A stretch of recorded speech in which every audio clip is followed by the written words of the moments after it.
Welcome to the show. My name is Charlton with Big C. This is Charlton and Big C Sports. Coming to you worldwide on the Big C Sports Network, on the number one network in the United States of America. And Big C Sports has been voted the number one sports show in the universe, according to Big C. And them good old boys down south, I want to say bienvenidos to all of our listeners in Latin America, also across the pond, in London, England, as well as Paris, France, of course. You good old boys in Canada, we love you. In Africa, the Big C tribe. But there's no one we love more than the good old boys down south in the land of the free and the home of the brave on a beautiful August the 13th, 2019. Ground of Deportes, Big C. How's it going for you good old boys down south?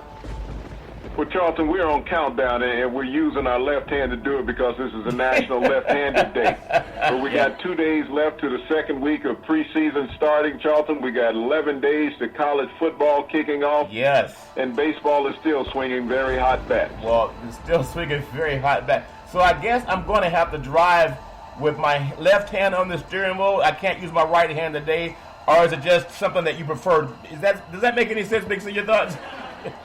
Well, you got to find a way to be ambidextrous since it's left-handed day. When you think about it, only 10% of the population is left-handed. Yeah. And you would think that number would be closer, to more 30 or 40% of the population, but only 10%, just like 2% of the population has green eyes. Yeah, well, I've been trying to eat with my left hand today. I spilled a lot of food on the ground, and luckily I'm eating salad. It's easier to clean up, Big C. I do want to say today's show is sponsored by your Northern California Cadillac dealers, home of the all-new Cadillac Escalade, the standard of the world. And when you go by and test drive yours, tell them, and Big C sent you. I know so much is fair in love and war, and life is great.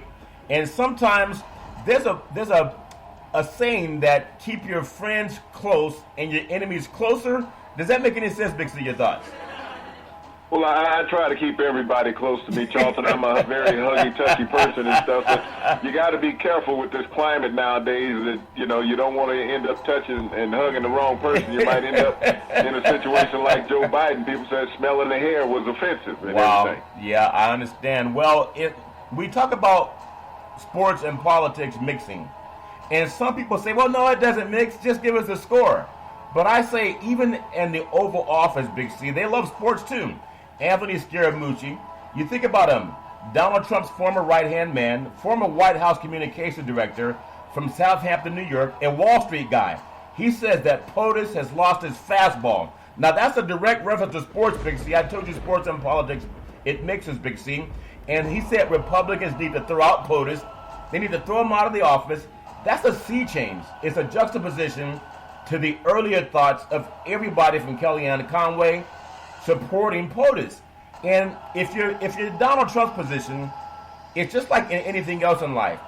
There are people who claim to be your best friends, and when times get tough, they're the ones that turn on you. Is that what Scaramucci is doing to POTUS, or is he just telling the truth, Big C? Your thoughts?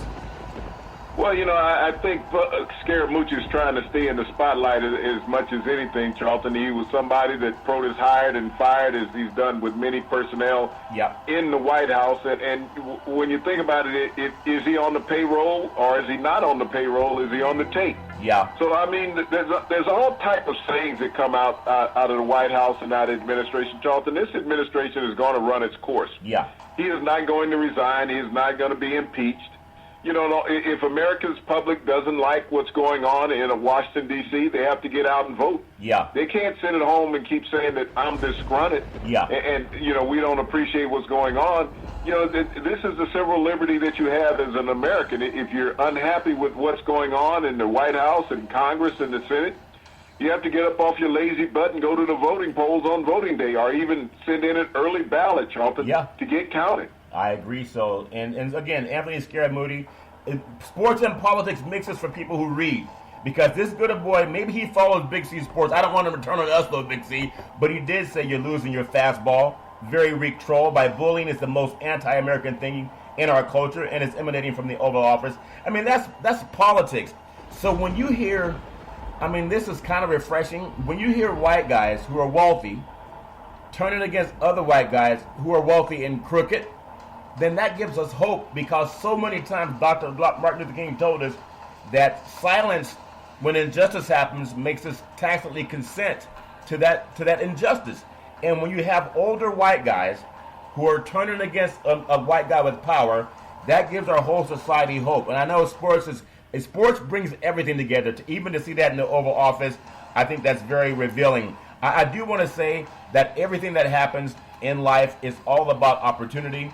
And when we talk about it, we talk about Cadillac, the segment sponsored by your Northern California Cadillac dealers, home of the all-new Cadillac Escalade, the standard of the world. When you go by and test drive yours, tell them Charlton and Big C sent you. Would you believe we've been running that ad for about 3 years now? And now I've been seeing some other local boys in Northern California markets doing the same commercial, Big C. And so copycatting, that's like the communications connector, Scaramucci and POTUS. Sometimes they're for you, and sometimes they're against you. The same people, Big C, your thoughts? Well, the thing about advertising, it's a broad spectrum, and when you look at Cadillac, they're going to put it out there where they feel that they can get input and buyers to potentially come by and look at their vehicles. Yeah. When I think about all the bantering that's going on in Washington, D.C., I keep wondering where the First Lady is. I know she put out this program 2 years ago, a year and a half ago, talking about Be Best. Anti-bullying, yeah, anti-harassment. And yet her husband continues to do it on a day-to-day basis. Yeah. So I wonder if they even communicate with each other, Charlton, because once she rolled out this program, Be Best, yeah, that was it. Nobody else ever heard of it after that. Yeah, no one ever heard of it. But we know who calls the shots in that family. It's all fair and love and war. But I do want to get into, you talked about left hand, and sometimes quarterbacks can be great. And we talk about pitchers that are left-handed that can also be very dominant on the mound. There are times when you need that left-handed passer or that quarterback that can come in and turn things around for your team. I want to say, because you brought it up, today is National Left-Handers Day, and you think about some of the greatest left-handed athletes. If we look at the NBA, and the schedule came out yesterday, and I want to get your thoughts also on what games are you looking forward to seeing, because so many people have changed uniforms in the NBA over the past couple of months, Big C, but I'll get your thoughts on that later. But when you do think about some of the top dominant left-handed athletes, I think of Bill Russell with the Boston Celtics. That's also David Robinson with the Spurs. Many people didn't think that he was a left-handed guy because he could use both hands so well. Big C, your thoughts? Well, David Robinson and Bill Russell, two dominant centers, Charlton, that took different paths to get into the NBA. Bill Russell was a dominant athlete from day one in high school, winning state titles. Charlton winning 2 NCAA titles at the University of San Francisco, yep, winning an Olympic gold, and then going on to win 11 world titles with the Boston Celtics. Yep. Undoubtedly one of the top 5 basketball players of all time. He is the number 1 basketball player when it comes to titles, Charlton. He has the numbers that are unequaled by anybody. We think about David Robinson, nicknamed the Admiral, from the Naval Academy. Yeah. Midshipman, Charlton, he did his tour of duty with the Navy prior to entering the NBA. And he was that catalyst that propelled the San Antonio Spurs to becoming one of the dominant franchises in the NBA going on. Even after he retired, that franchise won a total of 5 NBA titles. Yeah, they're amazing. There's also some other great left-handers, Nate Tiny Archibald for the Celtics, also Gail Goodrich for the Lakers. That's that East Coast, West Coast thing, Big C, your thoughts? Well, when you think about those two great players, Nate Tiny Archibald was the point guard for the Boston Celtics in that title run in the mid-'70s against the Milwaukee Bucks. Gail Goodrich was part of the original Showtime in L.A. He's a UCLA grad, never had to leave town, drafted first round by the Lakers. He was part of that Lakers championship team in 1971. That was one of the greatest seasons ever in NBA history when they went on to win 69 games that season. Yeah, that's amazing. That's when they could play physical basketball also. When you think about, we talked about Tiny Archibald, Gail Goodrich, the Lakers, Bob Lanier for the Pistons, also a southpaw. Big C, your thoughts? Bob Lanier played in the era when centers were big in the NBA. He battled guys like Kareem, Wilt Chamberlain, Nate Thurman. He was out of St. Bonaventure's College in New York, Charlton, and, the Pistons during his time never made it to the NBA title, but he's one of the greatest players to ever play in this great game. What do you think about guys that limp? Do you make fun of guys that limp? And sometimes if you do, you might lax a little bit on defense, but the great Willis Reed for the Knicks, he was also a southpaw. Big C, your thoughts? known as the captain, Charlton. He's always going to be remembered for that memorable moment in Game 7 in Madison Square Garden where he limped out onto the court. He only played about 5 minutes in that game, Charlton, and scored 4 points. But what he gave the team emotionally, and you think about where he came from. He came from Grambling State, Charlton, a historical black college, to go on to be one of the more prominent players and executives in NBA history. Yeah, I mean, it's amazing. He scored 4 or 5 points in that game. I think 4 points in about 5 minutes. But that is more memorable than guys that dropped 30. It's amazing because he played against the pain, which is going against the grain. Also, a southpaw that might be the best shooter. I would say still number 2. I think Steph Curry's the best. But I wouldn't put this guy far behind. James Harden, and he's out of Artesia High School in Southern California. They won a state championship in California. I saw him dunk in a high school state championship game and then going on to Arizona State. Now, he's one of the dominant players in the NBA, known as the flopper. But James Harden's also southpaw. Big C, your thoughts? Well, he is a 2-time scoring champion in the NBA. Charlton is yet to reach the finals with the Houston Rockets, even though he did it with the Oklahoma City Thunder. Yep. But he has just become a perennial scorer in the NBA, one of the most dominant backcourt players that this league has ever seen, Charlton. And now that he's going to be teamed up with a former teammate, Russell Westbrook, who knows, the sky's the limit this next coming season for the Houston Rockets. It really is. Before I give out our hotline number, because your history is so depth, Big C, I want to ask you, if you had, and we do this a lot of times, kids do it oftentimes in the backyard, the game is tied at 100, Game 7 NBA Finals, and you're down by 1. So that doesn't mean the game is not tied at 100. You're down by 1, so it's 199. And you got Bill Russell, David Robinson, Nate Tiny Archibald, Gail Goodrich, Bob Lanier, Willis Reed, James Harden. You only got 7 seconds left on the shot clock. You're down by 1. Who do you call to play for a Big C? Your thoughts?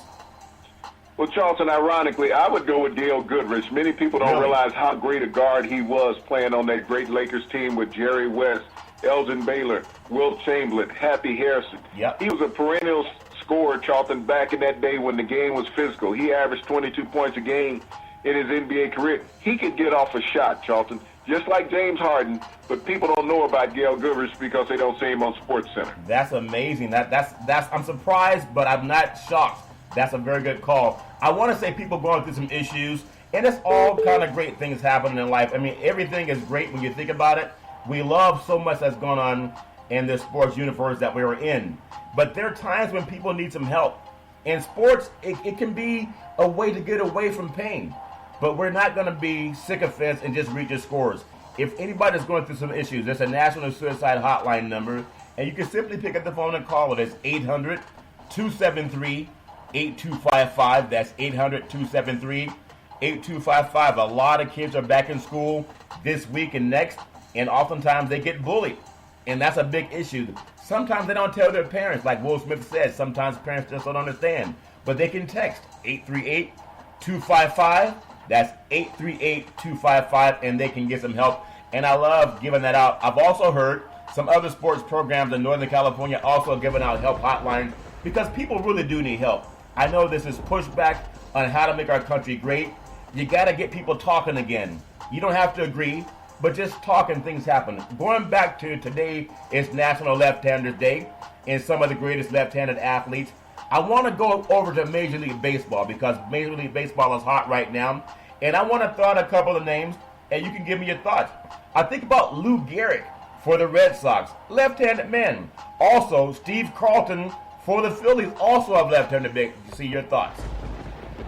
Well, when you think about Lou Gehrig, and unfortunately Lou Gehrig has a disease named after him that has paralyzed and crippled many Americans, Lou Gehrig disease. Yeah. But Lou Gehrig, during his time with the Boston Red Sox, Charlton, was the greatest hitter in baseball. I mean, he could hit 400 just like the sun coming up in the morning. He was just that consistent. Yeah. But, you know, he played the game when people cared about the game, and it was America's pastime.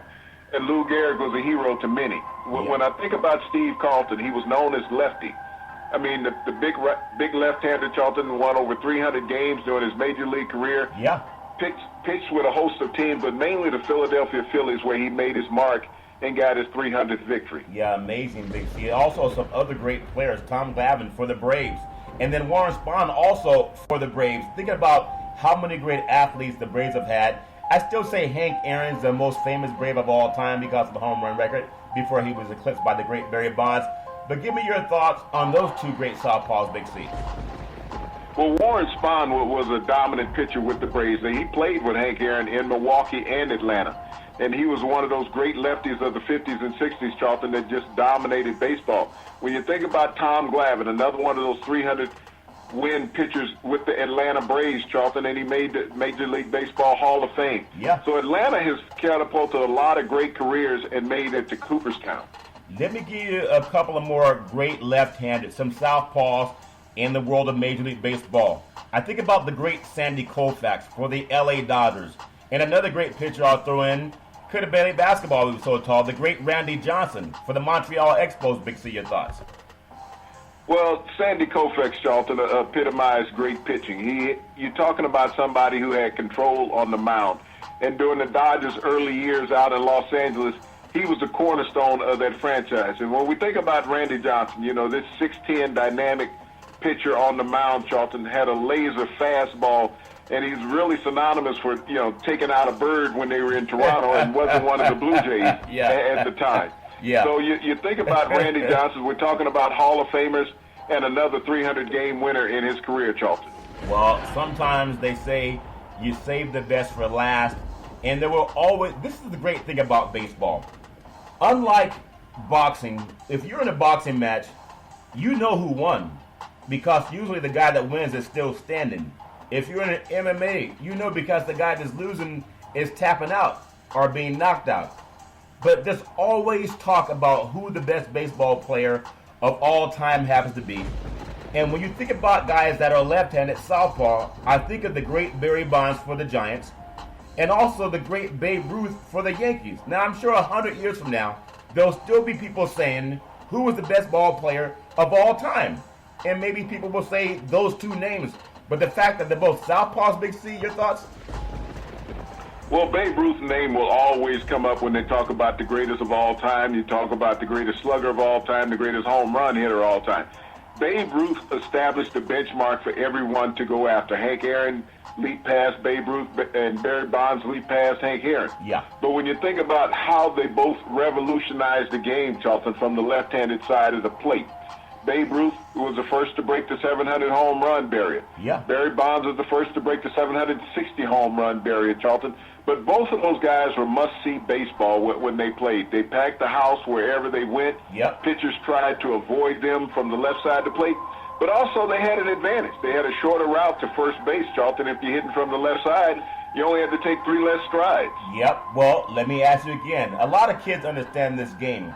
You're in the World Series. It's bottom of the ninth, and let's say the game is 7-6, and you got bases loaded. If you're a manager, Big C, who do you want at the plate? You want the great Babe Ruth, or do you want Barry Bonds in their prime, Big C? Which way would you go? Well, either way, Charlton, you could take either one of them because the manager was going to walk in the tying run and take his chances after that. He wasn't going to give up the winning run to one of these batters, Charlton, because I've seen Barry Bonds walk with the bases loaded. Yeah. I wasn't around like you were to see Babe Ruth play, but I actually saw Barry Bonds during the height of his career get walked with the bases loaded. Could you imagine the world of the baseball media and how the machismo runs very high, the testosterone's very high in baseball, a lot because Frank Thomas keeps telling us to try that Formula 44, whatever it is, make you bigger, faster. But could you imagine the media, if you're in the bottom of the ninth and you're in the World Series and you got a good pitcher on the mound, you would think so being in the World Series, could you imagine what they would say about the manager that decided to walk in the tying run because they're afraid of Ruth or Bonds? Big C, your thoughts? Oh, Charlton, I think everybody would understand that when you know the power that Barry Bonds had, how he would put the ball in the plate. He was going to at least drive in the run, Charlton, with a long fly ball if it didn't get out of the ballpark. Yeah. But if he made solid contact, even if it was a single, he was going to score 2 runs and the game would have been over. Yeah. So you take your chances on the next batter. I mean, I watched it, multiple times, Barry Bonds getting walked. Yeah. Because the bases were loaded. I saw managers concede that run. Yep. And when you want to win a game, Charlton, like even in the World Series, You don't take the chance of having the best hitter in the league at that time. Wow. Making contact with a baseball, you take the chances on the guy behind him. Hopefully you can get him out. Is there a player in today's game that you would give that much respect? Because you will obviously have the closer on the mound going against Bonds, and then you would also have that idea that you don't trust me enough to get out Bonds or Babe Ruth. So that plays with the psyche. How do you get the next player out is the question. But is there a player in today's game that you have that same amount of respect for, given the same scenario? Big C, your thoughts? Well, there's two players I would look at. I would look at Christian Yelich of the Milwaukee Brewers. I'd also look at Mike Trout of the Los Angeles Angels, Charlton. When you look at these two batters, on-base percentage and slugging percentage, they make contact when they're at the plate, Charlton. They're not an easy out for any pitcher. I don't care if it's the reliever or the starter. Yeah. I'm going to take my chances when I look at a situation when the game is on the line. I'm going to take my chances with the guy behind him. If he's getting on base, is not scoring the winning run, then I'm going to take my chances with the batter behind either one of those two players. I would love to see that scenario surface this year in the NLCS and the ALCS. Let's go over to tennis, because you think of some of the top lefties of all time. I don't think many people can say much more than the great John McEnroe, but Jimmy Connors is also in that same neighborhood. Big C, your thoughts? Well, these two gentlemen carried tennis in the 70s, John McEnroe and Jimmy Connors. You're talking about epic battles, Charlton, in all the major tennis tournaments. These two men competed against each other. And they were grand stage, not only just as athletes, but as vocal players on the court. John McEnroe was synonymous for challenging the officials. All the time. And even the fans up in the stands. Jimmy Connors was always getting under his skin. Yep. But they had some of the greatest battles between each other, Charlton, during their career. Yeah, I think I heard the word jerk on a tennis court more than I ever heard it when McEnroe was out there. How about Martina Navratilova, also a southpaw? And then Monica Seles. These ladies were dominant and being southpaw as well. Big C, your thoughts? Well, Monica Seles' career was cut short when she was stabbed by a fan over the rail during a tennis match, Charlton. She decided to retire, but at the time she was one of the top two women tennis players in the world, and we were robbed of her greatness by some overzealous fan. Yeah. You think about Martina Navratilova, Charlton. I know everybody talks about Serena Williams and how great she is. But Martina Navratilova was Serena Williams before Serena Williams. She was the most dominant female player on the tennis circuit. The records that Serena Williams had to break belonged to Monica Seles. I know Chrissy Everett one time said because of her frustration in playing against Martina all the time, she said she needs to go to see and play against the men. I like to see how she fares over there sometime. Yeah, I know sometimes we've heard that what gender is more dominant. I think when you're playing tennis, if you can hit that little yellow ball, you're dominant no matter what gender you happen to be. Rafa Nadal and Rod Laver. You think about how many people have played this game, and just like talking about Barry Bonds and talking about any of the greats in the past, Babe Ruth, etc., these two great tennis players, Rafa Nadal might be the best ever, but left-handed, I don't think there's anyone on par. But Rod Laver also had a nice, pretty swing. Mix of your thoughts. Well, Rafa Nadal is the most dominant left-handed male tennis player of today. He has dominated the clay court surface. He has struggled from times on the grass surface, but he is 13-1 in majors on the clay, Charlton. He is a hard surface player. When it comes to Rod Laver is the greatest lefty of all time. Yeah. When you look at everybody chasing records, they are chasing the records of Rod Laver in the tennis world. He's the Jack Nicklaus of the tennis circuit, the male tennis circuit, Charlton. So when you look at Rod Laver, I mean, he did not play in the era of the highlight shows, Charlton, that we have on television now. Right. So many younger fans don't understand or know about his greatness.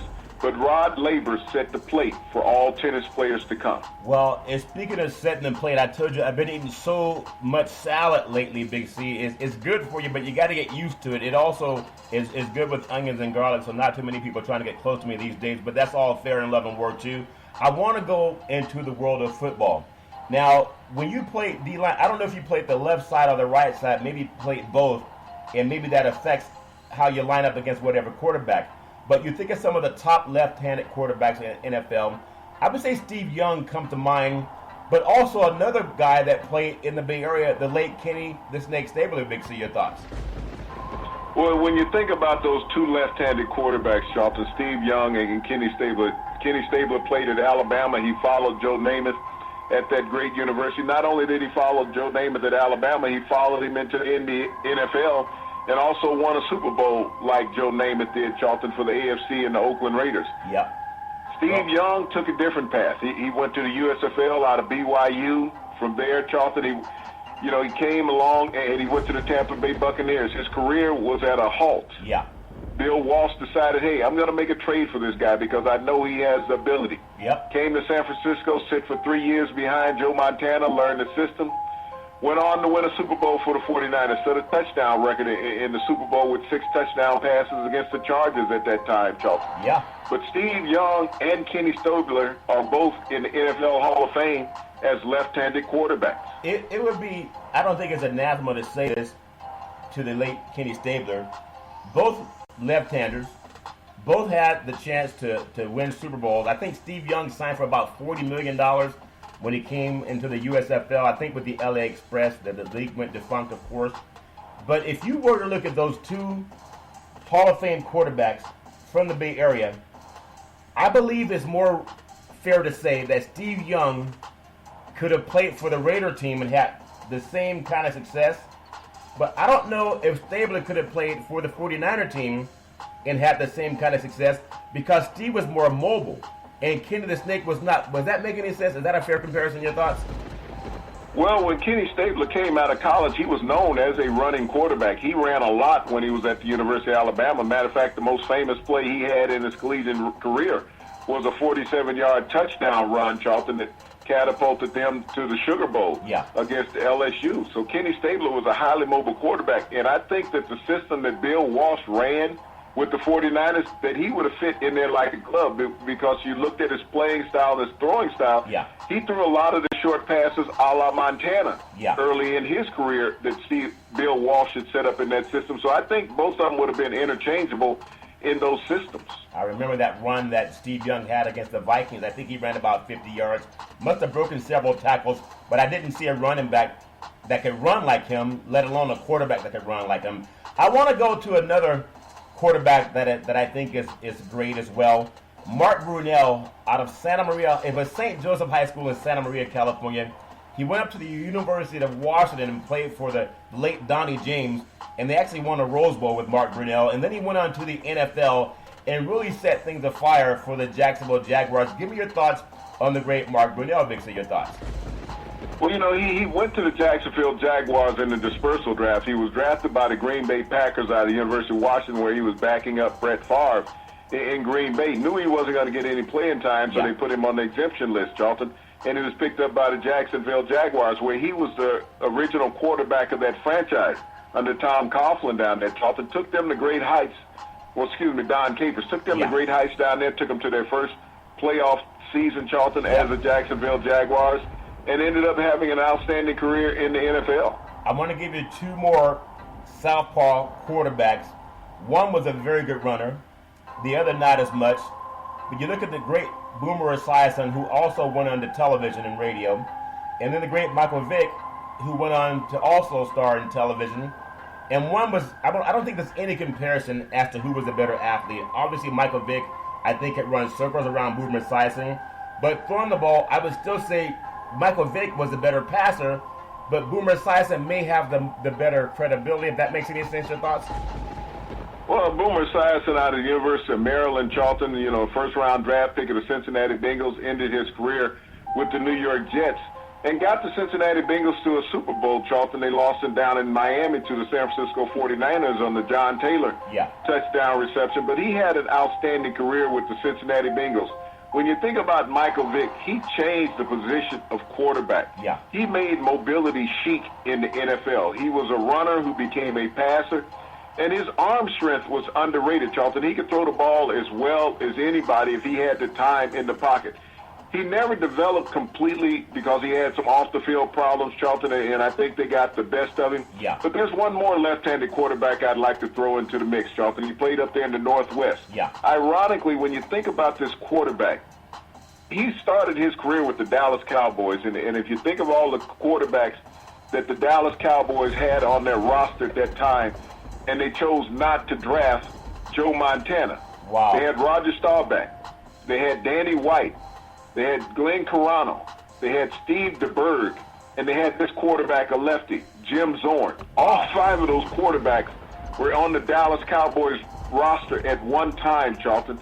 And Jim Zorn went to Seattle in that dispersal draft, Charlton, in their inaugural season. Yeah. He established all the franchise records up in Seattle. He had a great Hall of Fame receiver in Steve Largent, who's in the NFL Hall of Fame. Jim Zorn should get some consideration for that. Also, he went on to coach the Washington Redskins a few years back. But Jim Zorn, a great lefty up in the Pacific Northwest, also led Seattle to their first playoff game, Charlton. That's amazing. I remember him back in the day. There's a lot going on in sports, and I really appreciate being a part of it. I was talking to a good friend of mine who's actually doing some work with Ray Lewis down in Florida, and they're talking about doing some things that's coming up for the NFL season, and the fact that when people talk about football, and he used to broadcast with ESPN, but when we talk about football, he's an older man, just turned 59, so I want to say happy birthday to Jim. But everybody, it feels like we're all teenagers again when football comes around. I know football has its good and bad stories. We talk about the things that Michael Vick was involved in, but everybody has a chance to atone. But it's something that brings people together no matter what it is, and I really love being able to bring that to people on Big C Sports. Before we take the Big C pause, I just want to say that I appreciate so much having a platform to be able to talk about sports to the universe and have a good time talking about sports and politics, and to see that even the White House communications executive, Mike Scaramucci, is involving politics and sports. So for all the knuckleheads that said, I can't believe you guys talk so much politics, well, tell it to the former White House communications director and Scaramucci. You can all do it. You can follow Big C Sports 24 hours a day, 7 days a week on the #1 podcast network in the universe on iHeartRadio Podcast. You can follow Big C Sports on Google Podcast. You can follow Big C Sports on Apple Podcast. You can follow Big C Sports on Speaker. You can follow Big C Sports on YouTube. If you have a television set at home, you can follow Big C Sports on Xfinity Comcast. And what I really love is the app by Alexa. If you have Alexa, say, Alexa, play Big C Sports Podcast. You'll hear from our sponsors. You'll hear welcome to the show. I'll introduce Big C, and he'll do his thing. So I really appreciate the fact that through technology, everybody has a chance to keep growing. You talked about some of the great left-handed from baseball and from football and basketball, Big C. But I want to just get your thoughts in about a minute. What the podcast community, because it's the #1 growing medium in the universe, is not cable TV. If you have cable TV, you only can see that program in that area. If you have a radio, if you're on FM, you can be in San Francisco, and by the time you drive down to San Jose or sometimes to Fresno or Sacramento or Tahoe, that station's gone. You can't hear it. If you're in New York City, by the time you drive up to Rhode Island, you can't hear some of those stations. Same place across the country. But with podcasts, you can hear us if you're in New Zealand. You can follow Big C Sports in Africa. You can follow Big C Sports in London, England, and of course, anywhere in the United States. Big C, talk about the technology that we're on. And we happen to be on the #1 podcast app in the universe. What has podcasting done to bring shows like Big C Sports to the universe? Big C, your thoughts? Well, what is happening with podcasting, that it followed the guidelines of satellite radio, Charlton. Sirius XM, those channels, Charlton, that you can get anywhere. Yeah. They're broadcast around the world through technology. Everybody's mobile nowadays, Charlton. Not many people sit at home anymore just to listen to a program. Right. And even when you're in your vehicle, and so many people travel, Charlton, is that you like to listen to what you normally listen to when you're in your general area. Yep. So that's what podcasts have brought to the mainstream, Charlton. If there's programming out there that you're interested in and that you like, you can follow it anywhere in the world. You're not limited to just your town or the region that you would live in. Yeah. So as the world has expanded through technology, Charlton, the ability to get people what they want to hear and what they want to see at any point. It's just like any app that you would have on your phone or on your television, Charlton. Yeah. And most cars are smart cars now. All the newer cars have a screen where you can pull up any program you want in your car. If you don't want to watch it visually, you can listen to it, Charlton. So that's what podcasting has done. It has joined the mainstream of the world to bring entertainment to those who want it wherever they are at any time they want to listen to it. Yep, and I appreciate that. And because of that, I want to also bring up, because, I mean, you can say things and you notice it. It's called the reticular activating system. You buy a certain car, you start noticing that car. If you're saying certain words, you start noticing those words. Google, if you Google it today, and we always say Google it, it has a picture of an African-American family. It's a woman and a daughter. And that, I don't know if it's just for this day or if they decided to do it for this month. But to me, in a climate where there's been an assault on people of color, I'm proud of Google for not having someone that's mainstream looking, the typical look that you oftentimes see when you walk to a grocery store. You very rarely see people of color. But for Google, was the number one searched app to have an African-American family. Big C, your thoughts? Well, Charlton, Google is a mainstream world, and it incorporates everything in it. I mean, African Americans are part of society, but when you talk about people of color, I look at the deflection that society has put out there already against people of color. Yeah. We think about the shooting that was last week in El Paso. We think about the shooting last week that was in Dayton, Ohio. All of a sudden, mainstream has forgotten about that, Charlton. Yeah. The climate has changed. The direction of conversation has changed. Those people are becoming forgotten entities in America. When you think about that, mainstream media is putting more emphasis on a sex offender who took his life. Yeah. With days of coverage about a guy who hung himself in a jail cell because he was a sexual predator. Yeah. And he was a friend of the president. And you think about all the rest of the rich guys down in Palm Beach, Florida that he was associated with and around the world. Yep. All of those Americans that lost their lives in El Paso, Texas, and Dayton, Ohio, Charlton, have been forgotten because this guy Epstein wanted to kill himself. Yeah. And the deflection of mainstream media, Charlton, against the importance of American citizens is becoming more and more appalling. Yeah. And I know people say we talk about politics and stuff, but this is not politics, this is life. Yeah. That those people that died in San Antonio, Texas, and Dayton, Ohio, because of some crazed white men, disgruntled white men that had assault weapons and decided that they wanted to kill people of dark complexion. Yeah. And mainstream media has forgotten about all those people of color, Charlton, because some rich white guy wanted to kill himself. And and people that say, because I get that too, Big C, it's just real talk. People that talk to me, man, why do you guys talk about politics?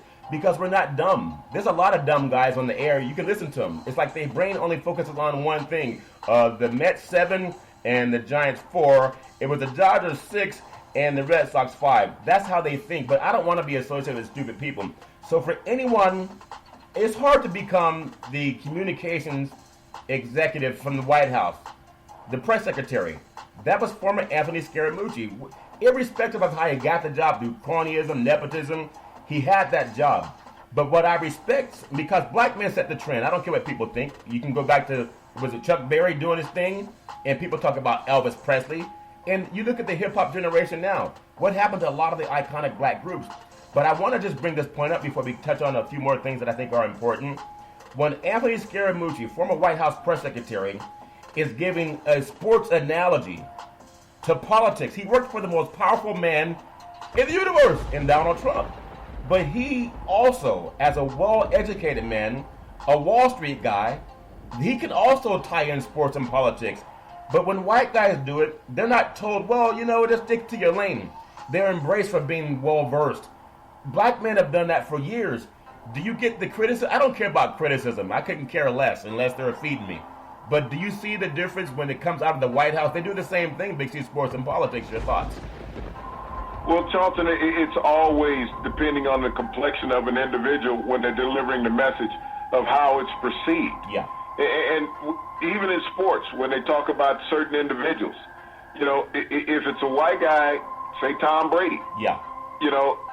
Everybody perceives him differently on his actions. Yeah. Say if it's Dak Prescott, then, why is he looked at differently than younger white quarterbacks that are getting these exorbitant contracts and he's not getting one? Everybody said, well, he should give a hometown discount.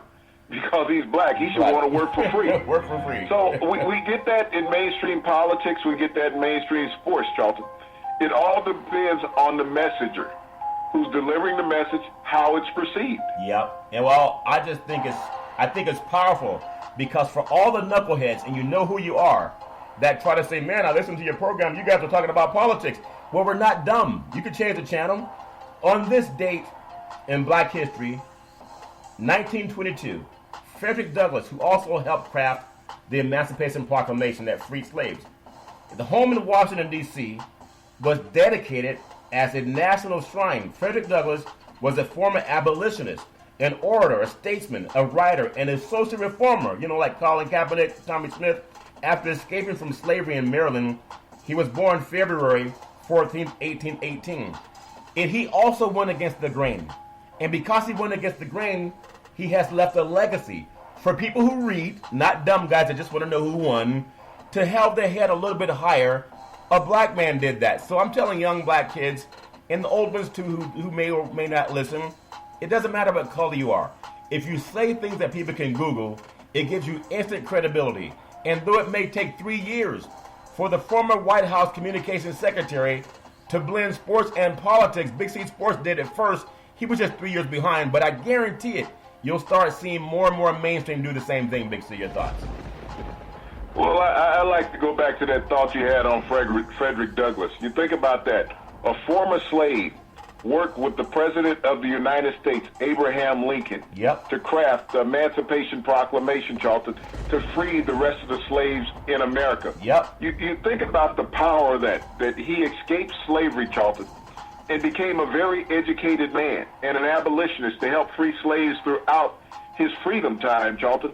But to be able to go from that, from being in bondage, Charlton, to being able to sit in the White House and craft a document that became an amendment, Charlton, with the President of the United States. You think about the advancement of colored people in America. Frederick Douglass is the forefather of that, Charlton. And I appreciate it so much. And I appreciate that my parents always taught me to read. And don't be ashamed to show that you're intelligent, that you're erudite. It doesn't mean you know everything, but at least make the effort. Because what I don't like seeing, and I'll touch on some sports in just a little bit, what I hate seeing is when the average young person of color listens to a podcast, radio, or TV, and even myself, it burns me to my stomach, where I see most men who look like me, they never even mention Frederick Douglass or what he did that gave them the opportunity to stand on his shoulders. They're busy arguing about who can jump higher, who can run faster, who can dunk the ball better, and then making satire out of their own skin color. It doesn't make any sense to me. If you have a brain, it's okay to talk about things that are real, that will uplift our community. If black men and black women do not brag on our own history, then it leaves a lot of ignorant people to do it for us, and oftentimes they don't look at us in a high light. Big C, on this date, August 13th, 1948, the great Satchel Paige, would you believe he pitched his first complete game?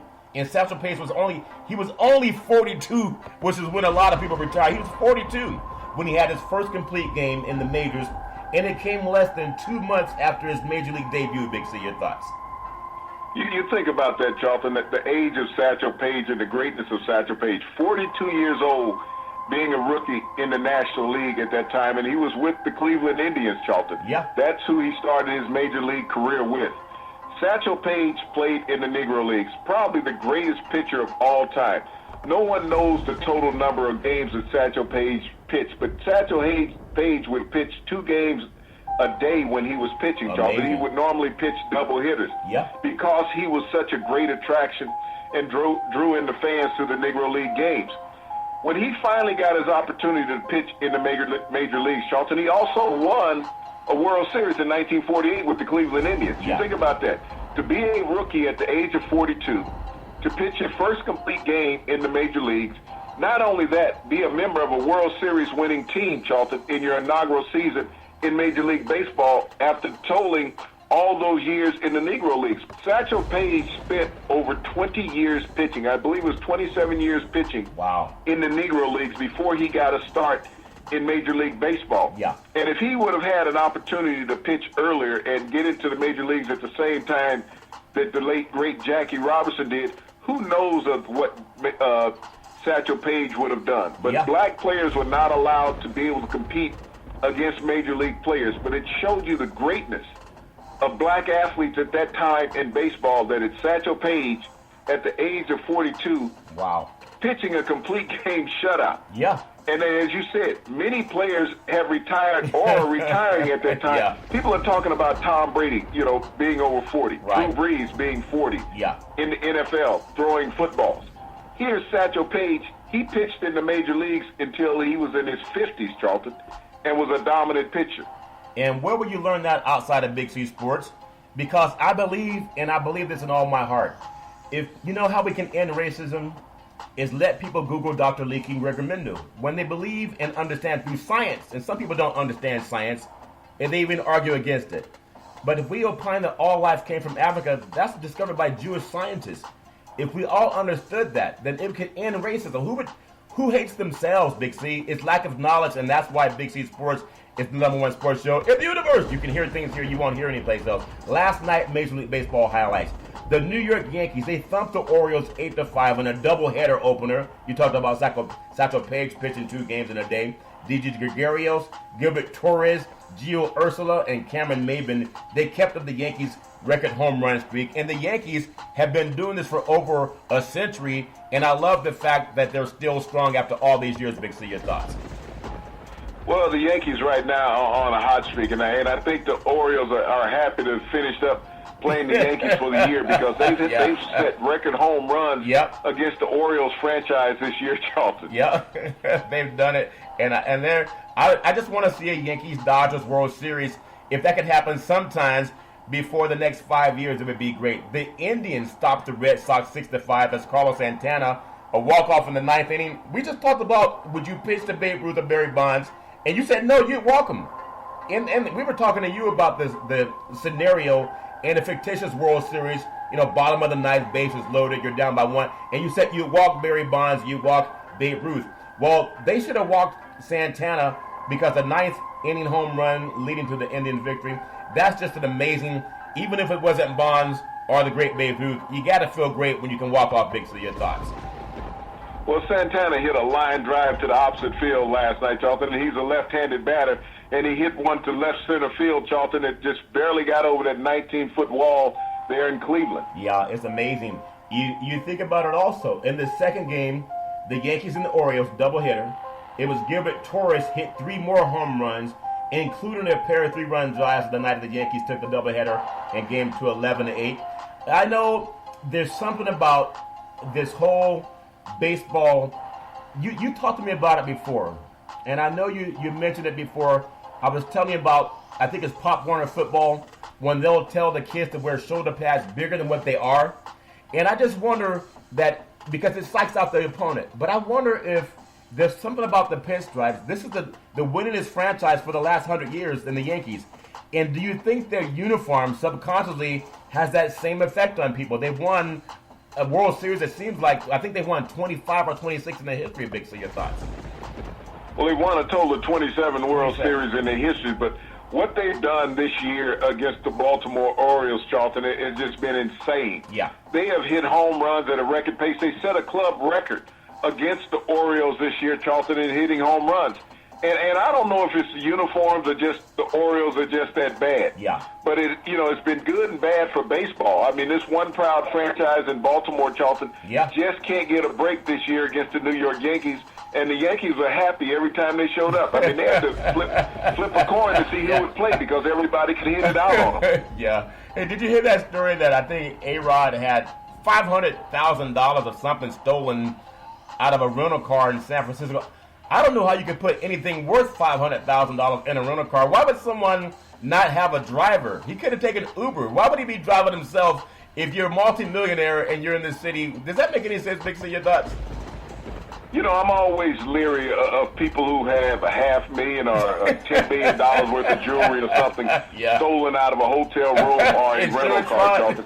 Those are always inside jobs. You're just going to track down A-Rod's rental car and follow him around San Francisco, wait on him to get out of it to break into it. Just doesn't sound right. Maybe he knows Yasiel Creek, Big C. Brandon Drury hit his first career grand slam, and Justin Smoke hit a 2-run homer along with his 3 hits as the Toronto Blue Jays demolished the Texas Rangers 19-4. Big C, I hope going back to A-Rod, I told you in San Francisco in the Embarcadero, which is right where Oracle Ballpark is, AT&T Park where the Giants play, that you could eat clam chowder and the seals will come up and let you pet them. Do you think maybe the seal got into A-Rod's car, Big C?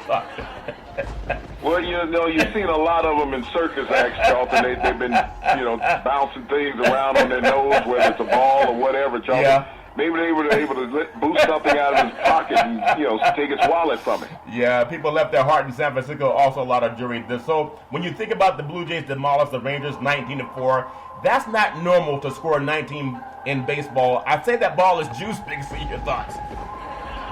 Well, we talked about the Blue Jays last night with Vlad Guerrero Jr., hitting a double to win a game, Charlton, for the Blue Jays, and here it is last night. They're scoring 19 runs. Yeah. 19 runs, 19-4. I mean, we're looking at baseball games that have football game scores, Charlton. You think about it, if Toronto was in the NFL, I mean, I think that's a CFL sport, 19-4, something like that. They have those odd scoring rules up there where you can get a single not bringing the ball out of the end zone, so I guess they kicked the field goal and didn't return one out of the end zone. Didn't return one out of the end zone. It's all fair and level war, but we give them all props. Jake Lamb, Nick Ahmed, and Carson Kelly homered during a 4-run 6th inning as the Arizona Diamondbacks finally got on track, and they got a win over the Colorado Rockies 8-6. Big C, your thoughts? Well, they came from behind to jump over the Colorado Rockies, Charlton. But the Diamondbacks a little too late, Charlton. They're still chasing the Dodgers out west. I don't know if they're going to have enough to get into that wild card position, but when the bats get hot here in August, Charlton, who knows what can happen in September. Viles Garcia had a 2-run home run among his 3 hits, and Matt Duffy had 4 hits and a home run as the Tampa Bay Rays routed the San Diego Padres 10-4. And no one's talking about juice bats. No one's talking about steroids. But baseball is more exciting when you can see double digits put up by one team. Big C, your thoughts? Well, you think about the Rays, Charlton, they are a silent killer in the East. I mean, they're right on the heels of the New York Yankees. And if they can get on a heater, Charlton, they can get into that wild card slot.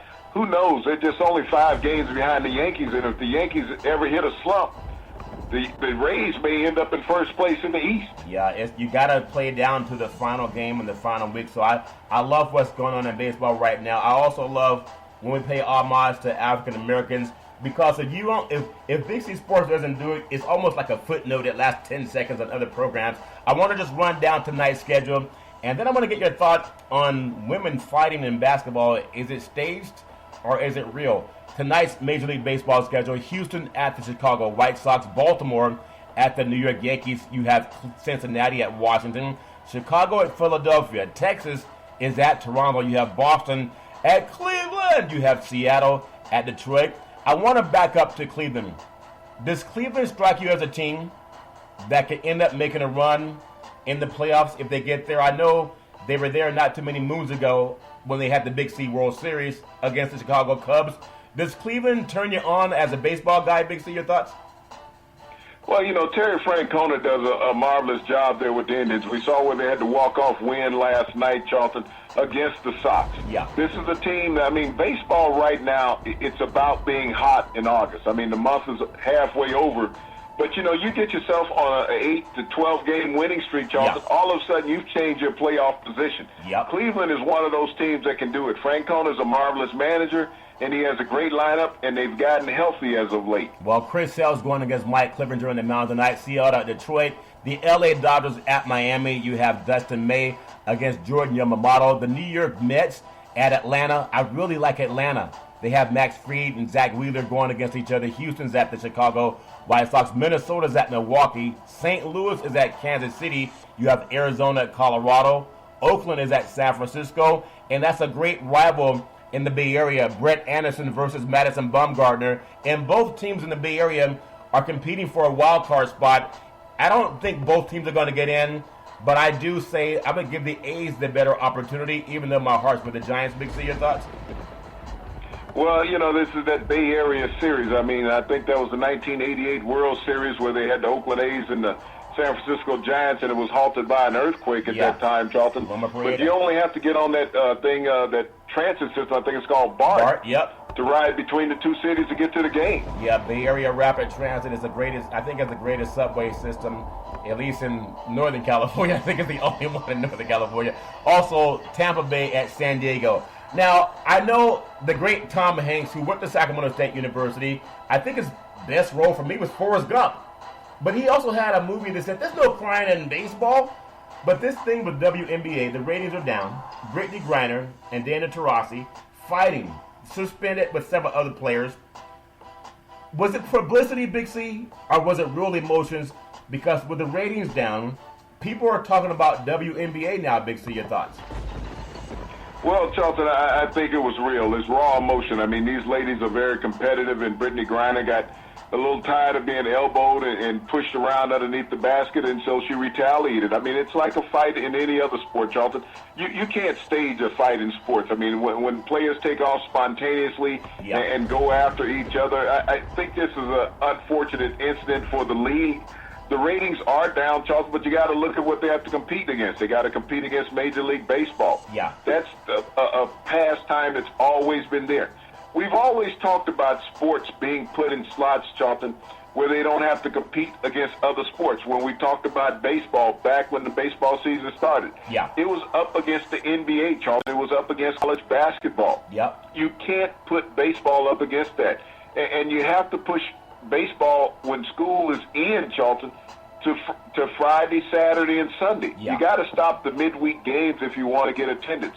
The WNBA is not marketed like the NBA is, Charlton, and if you think about it, it's actually in a better stage than what the NBA was in the 60s. The NBA didn't get any primetime television in the 60s.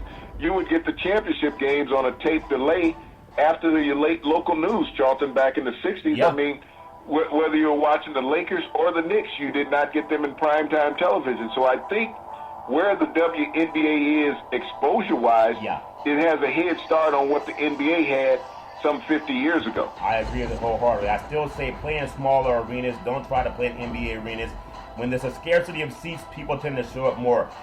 This is breaking news, and I think it's a big deal. It's actually a sea change, in my opinion.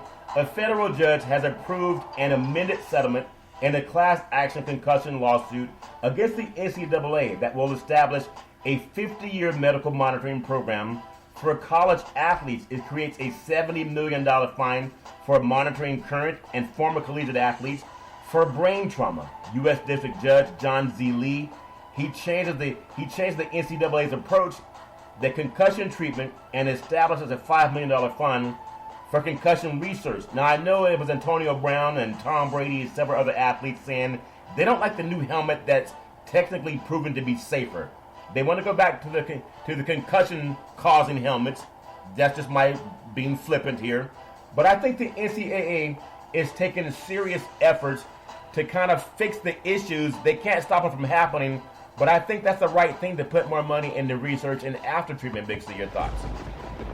Well, it was a judge who forced this issue, Charlton. The NCAA was always against it. They were sued back in 2016 by a former athlete, Charlton, for concussion protocol. The NCAA, like the NFL, always denied that. This federal judge incorporated all these funds into research.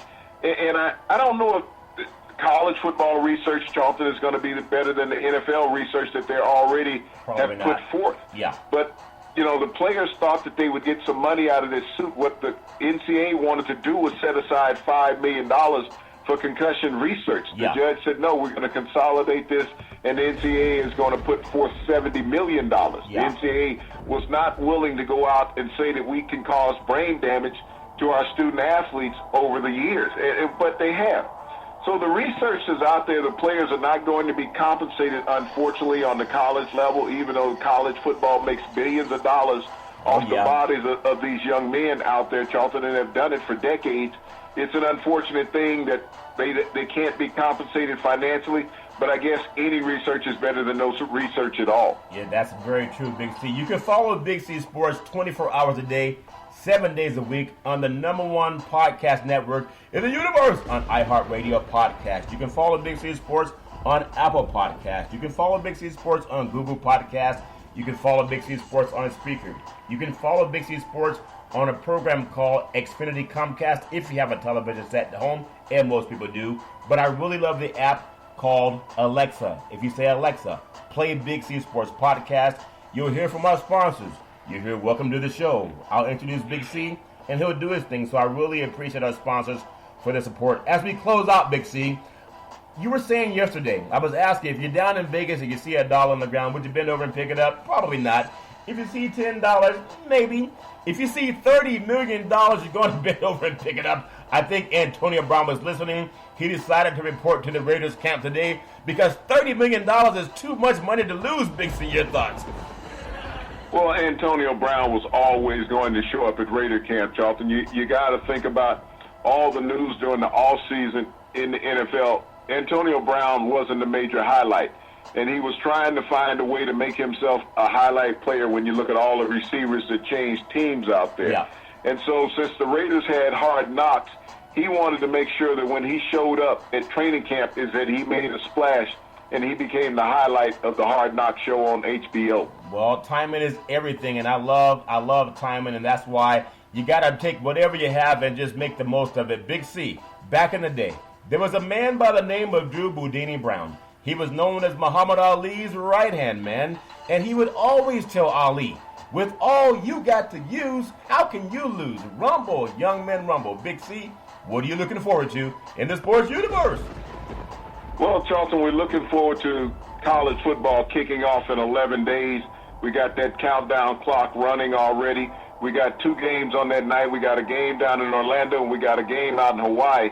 And the sad part about the game out in Hawaii, Charlton, in 11 days, who's going to be awake on the East Coast to see that 7 o'clock kickoff in Honolulu? Yeah, I'm sure all the gamblers and the bettors will be awake, Big C. There's something called no-dos. But you can be awake, too, every Monday through Friday at 5 and 6 p.m. worldwide when you follow Big C Sports on the Big C Sports Network, on the #1 network in the United States of America. And Big C Sports has been voted the #1 sports show in the universe, according to Big C and them good old boys down south. As we always tell you, there's never, ever an excuse for domestic violence. If you know any man or woman going through that garbage, please pick up the phone and call 911, because no man or woman should ever have to go through that garbage on their own. And as we always tell you on every Big C Sports show, we thank you, we appreciate you, and we hope that you have a super fantastic day.